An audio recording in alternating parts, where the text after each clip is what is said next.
Welcome to Madasaling Pinoy, your prayer partner. Ngayon po ay Huwebes sa ikalawang linggo ng 40 araw na paghahanda. Ang mabuting balita ng Panginoon ayon kay San Lucas. Noong panahong iyon, sinabi ni Jesus sa mga Pariseo, "May isang mayamang nagdaramit ng mamahalin at saganang-sagana sa pagkain araw-araw. At may isa namang pulubing nagngangalang Lazaro, tad-tad ng sugat na nakalupasay sa may pintuan ng mayaman upang mamulot kahit mumong nahuhulog mula sa hapag ng mayaman. At doon nilalapitan siya ng aso at dinidilaan ang kanyang mga sugat. Namatay ang pulubi at dinala ng mga anghel sa piling ni Abraham. Namatay rin ang mayaman at inilibing.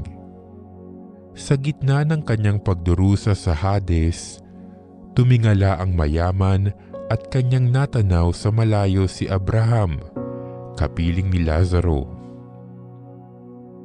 At sumigaw siya, 'Amang Abraham, mahabag po kayo sa akin.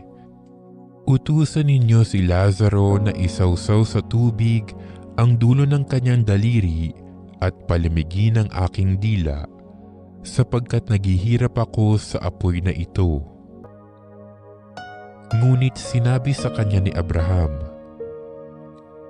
'Anak, alalahanin mong nagpasasa ka sa buhay sa ibabaw ng lupa, at si Lazaro ay nagtiis ng kahirapan.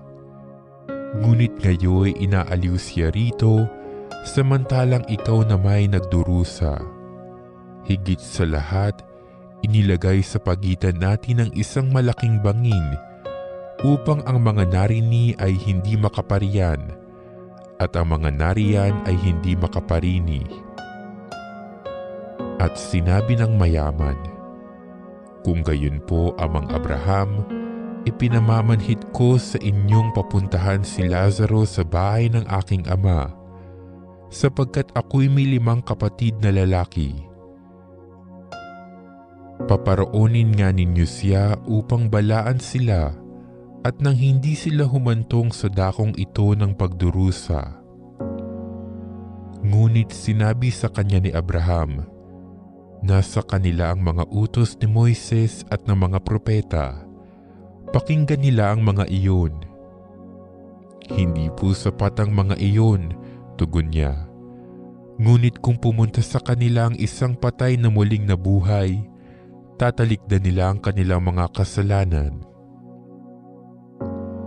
Sinabi sa kanya ni Abraham, 'Kung ayaw nilang pakinggan ang mga sinulat ni Moises at ng mga propeta, hindi rin nila paniniwalaan kahit ang isang patay na muling nabuhay.'"